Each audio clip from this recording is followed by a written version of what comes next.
selamat datang kembali di Waktu Aku Bercerita. Oke, jadi aku mau melanjutkan ceritaku yang kemarin ke Jogja. Kemarin kan udah hari pertama baru nyampe di Jogja, dan hari kedua kita main ke Prambanan dan Malioboro. Oke, ini sekarang yang ketiga, hari ketiga. Day ketiga itu kita pagi-pagi,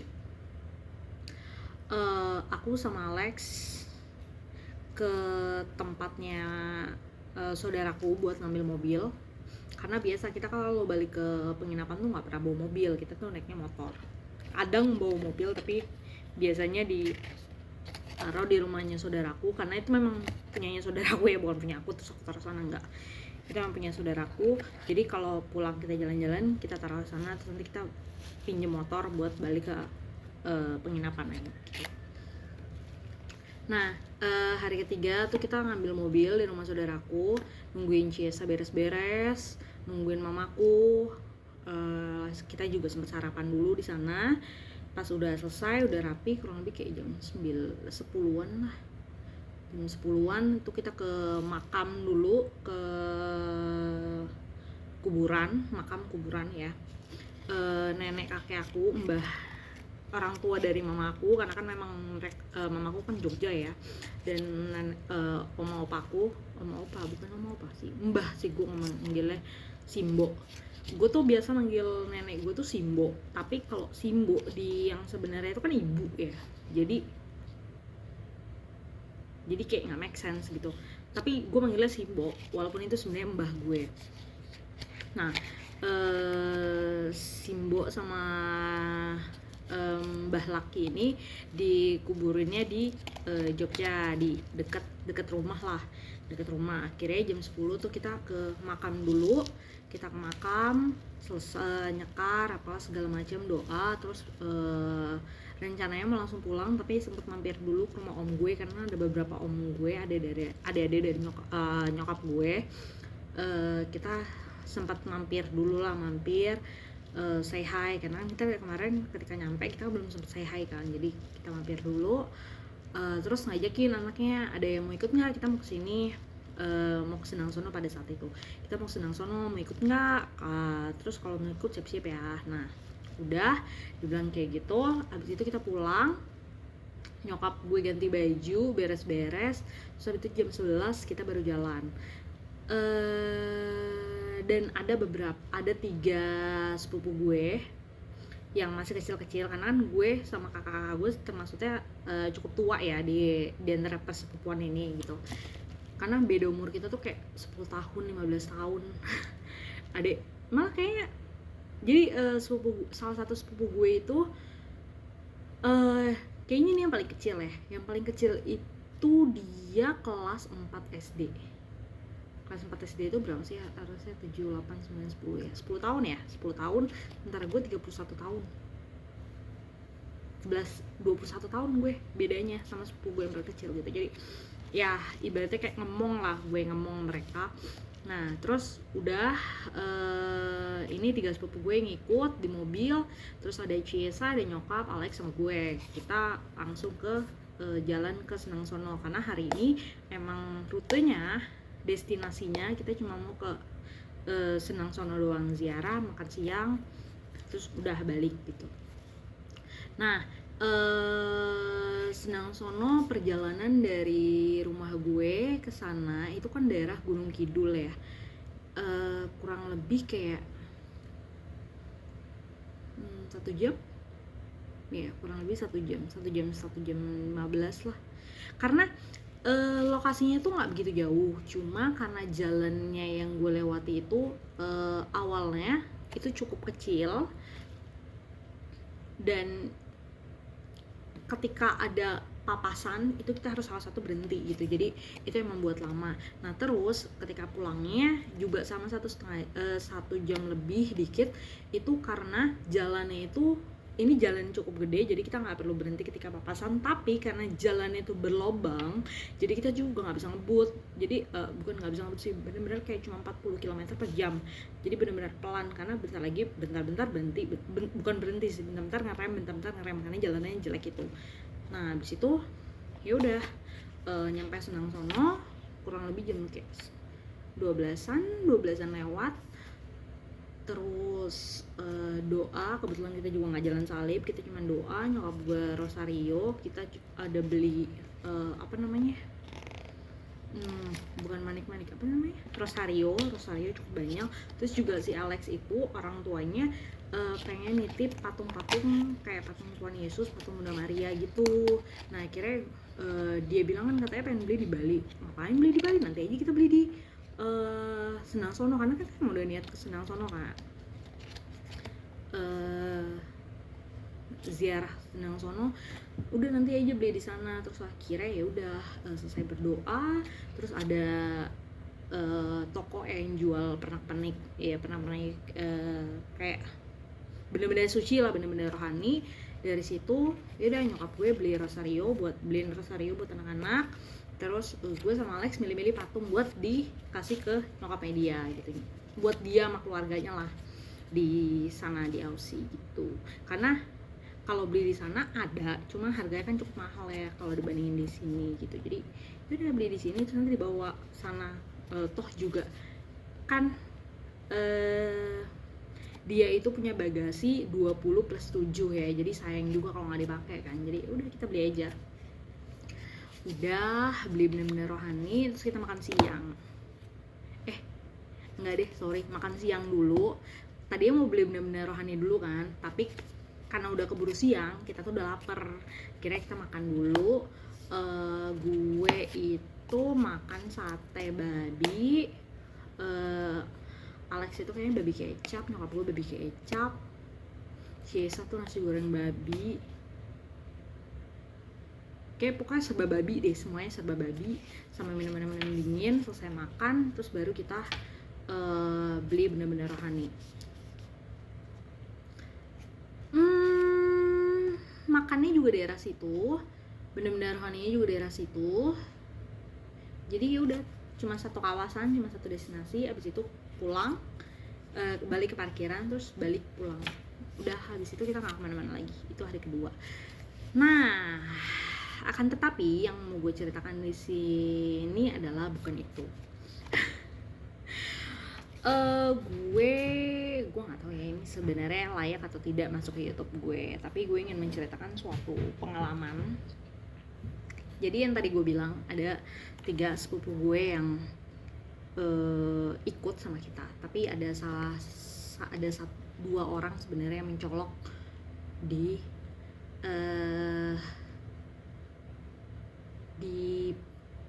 mencolok di mata gue dan membuat gue berpikir banyak hal gitu. Gue cerita juga hal ini sama Alex. Jadi ada satu sepupu gue, dia yang salah satu yang paling kecil, sebut aja namanya N. Yang si N ini dia itu pendiam banget. Dia itu kayak ngomongnya itu kayak nunduk terus ngomong gitu. Maksudnya gue tidak bilang dulu gue sudah berkali-kali bilang gue itu dulu tidak kaya. Gue cukup kurang lah di keluarga, karena bokap gue cuma kerja seorang diri, nyokap gue ibu rumah tangga, anak 3 biji deketan semua, dan ya kita juga kurang. Tapi gue tidak pernah berada di fase ketika gue menatap orang lain gue malu sampai tertunduk. Itu jatuhnya seperti orang yang tidak punya kepercayaan diri gitu. Gue puji Tuhan merasa diri gue tidak pernah berada di posisi itu, tidak pernah berada di tahap yang sampai gue tidak memiliki sama sekali kepercayaan diri untuk melihat orang lain. Gue biar kata miskin, kalau diajak berantem gue masih bisa deh, ibaratnya kayak gitu. Diajak debat, diajak berantem gue masih bisa. Nah ini ada sepupu gue yang memang terlihat seperti begini, terus kalau ngomong kayak itu. Bahkan ada ketika kita makan, ada momen dimana dia itu sebenarnya mau muntah, tapi mungkin ya ini pikiran gue, karena dia merasa di situ dia dibayarin, jadi dia bahkan keselak dan pengen muntah aja, dia tuh nggak berani buat muntahin karena takut takut diomelin, takut merasa tidak menghargai atau apa, sampai akhirnya nyokap gue langsung mama ini tolong, ini dia pengen muntah tapi kayak nggak berani. Gue udah bilang udah muntahin aja, muntahin, dia tetap nggak mau. Akhirnya nyokap gue langsung udah sini muntahin, nggak apa-apa, udah muntahin aja. Karena lu kalau misalkan pengen muntah terus dia itu kesel, lu malah lebih parah kan, malah bisa masuk rumah sakit apa segala macam kan, amin gitu. Jadi kita di situ saat itu panik, sampai akhirnya nyokapku udah muntahin aja, udah bude nggak marah, udah muntahin aja, semuanya muntahin aja. Akhirnya ada setelah cukup lama dia baru akhirnya muntahin semuanya, dan benar abis itu minum dia oke lagi. Tapi kelihatan kayak dia tuh saking tertekannya, saking merasa nggak enaknya, saking takutnya, dia tuh sampai di posisi itu aja dia nggak mau muntahin, sampai di posisi itu aja dia masih merasa takut gitu, takut mengecewakan orang lain. Di situ gue yang rasa kok bisa ya sampai kayak gini. Dan ketika gue melihat lagi di belakangnya, gue menyadari satu hal. Mungkin karena gue juga tidak melihat, gue tidak berada di sepatunya dia ya, jadi gue masih menggunakan kata mungkin. Yang terlihat dari kita di luar itu mungkin karena faktor ekonomi yang membuat dia seperti itu. Karena jujur bapaknya stroke, ibunya itu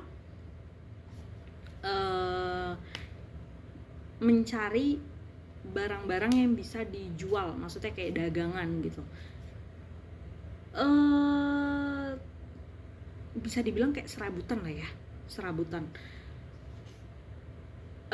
Dia mendapatkan banyak bantuan dari kelurahan, kecamatan, sekolah, gereja, dan banyak hal. Dan itu pun juga tetap tidak membantu, dan kondisi ekonominya pun juga gue lihat masih cukup kurang gitu. Dan ya kita juga kan, kita sebagai saudara juga tetap kita pengen membantu, cuma seingin-inginnya kita juga nggak bisa fulfill gitu, karena kita juga harus berusaha untuk diri kita sendiri, masih ngurusin masa depan kita, masih berusaha untuk diri kita sendiri supaya nggak terjun ke sana, nggak berada di fase tersebut juga gitu. Jadi sebagai saudara kita ingin membantu tapi juga tidak terlalu banyak. Nah, melihat kondisi seperti itu, jadi kayak mikir mungkin faktor ekonomi berdampak sejauh ini ya, sampai menghancurkan kepercayaan diri dari seseorang. Dan itu rasanya menyedihkan menurut gue. Dan dia juga karena dia yang terakhir ya, bontot, gue tidak merasa, ya namanya bapaknya sakit, nyokapnya sibuk ngurusin bapaknya, sibuk ngurusin anak 4, sibuk nyari jualan, kayak gimana gitu, gimana gue mau ngurusin, gimana gue mau kasih sayang, mau selalu hadir buat lo kalau gue aja capek sendiri gitu sebagai nyokapnya ya. Gue ngerasa seperti itu. Jadi kayak anak ini tuh seperti tidak memiliki apa ya, kasih sayang, bukan kasih sayang, apa ya, seperti tidak diperhatikan, kurangnya perhatian karena keterbatasan ekonomi membuat dia minder, sedih lah pokoknya. Jadi gue kayak ngerasa ternyata faktor ekonomi itu membuat kepercayaan diri seseorang tuh bisa sehancur ini ya. Dan di situ gue ngobrol sama Alex, gue pengen berusaha mati-matian, apapun yang gue bisa lakukan gue akan lakukan untuk memastikan anak-anak gue nggak berada di fase seperti ini gitu. Anak-anak gue nanti di masa depan gue nggak pengen mereka mengalami hal-hal seperti ini. Dan sibuk-sibuknya gue, mati-matiannya gue nyari kerja, gue pengen banget untuk selalu ada untuk anak-anak gue. Gue nggak pengen membiarkan mereka merasa sendirian, gue nggak pengen membiarkan mereka untuk berada di kondisi seperti itu gitu. Karena itu cukup mengena banget di diri gue. Dan kenapa gue ngomong kayak gitu, karena gue sejujurnya tidak pernah berada di posisi itu. Nyokap bokap gue memang cukup pada saat waktu gue kecil memang tidak berkelimpahan ya, tapi at least nyokap gue apalagi cuma ibu rumah tangga, cuma di rumah gitu, fulfill bener-bener cuma ngurusin kita bertiga. Dan bokap gue juga sore itu maghrib lah dia udah pulang, udah nyampe rumah dan kita bisa ngobrol. Bahkan ketika gue kecil yang ngajarin gue belajar itu pasti bokap gue, yang ngajarin gue bahasa Inggris, yang ituin matematika, pokoknya yang ngebimbing kita belajar itu bokap gue pasti. Bokap gue kan makanya kita didikan semi militer karena bokap gue tuh semi militer gitu. Jadi gue benar-benar ngerasain kehadiran kasih sayang dari kedua orang tua gue dari gue kecil. Gue tidak pernah merasakan hal yang seperti itu. Itu cukup menyedihkan buat gue. Dan satu lagi, ada yang akhirnya dia menyukai sesama jenis.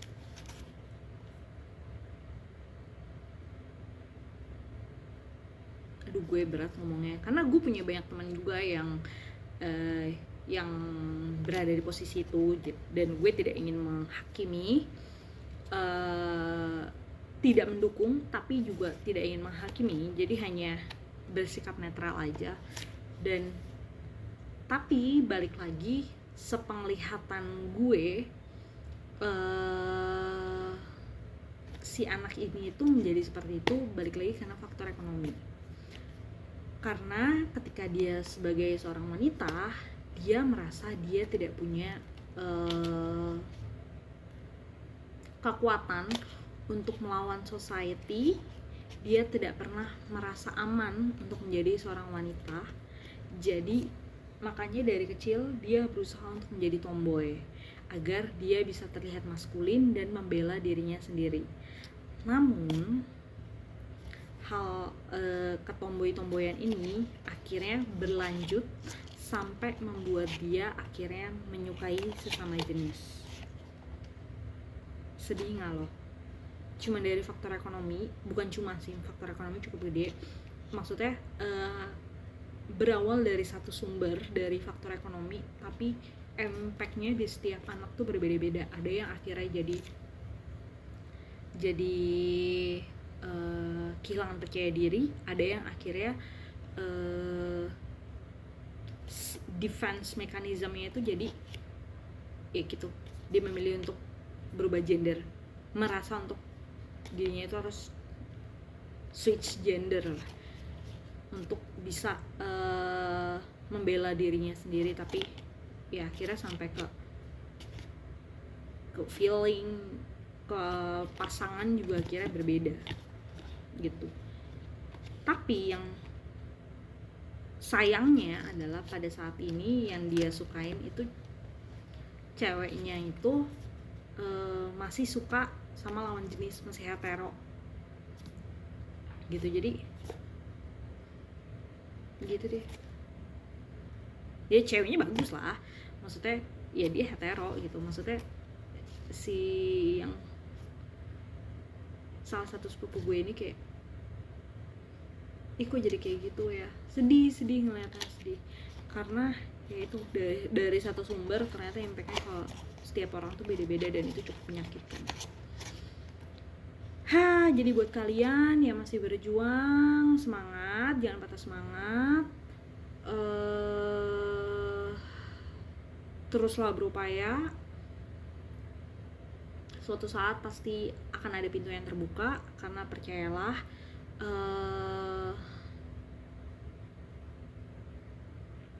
kamu tidak akan dibiarkan sia-sia begitu saja. Tuhan itu pasti akan membukakan jalan dan menyiapkan sesuatu yang baik buat kamu di masa depan.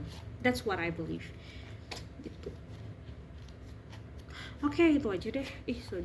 Sedih ngebayanginnya. Dan aku menceritakan semuanya itu juga sama Alex, dan Alex juga merasa oh ya aku juga merasakan seperti itu. Dan akhirnya dari situ kita bersepakat untuk ya kita berjuang sama-sama, kita cari kehidupan yang lebih layak untuk anak-anak kita kelak gitu. Jadi ya gitu. Oke, itu aja, sekian waktu Ku Bercerita kali ini, sampai berjumpa lagi di waktu Ku Bercerita selanjutnya. Oke, bye bye.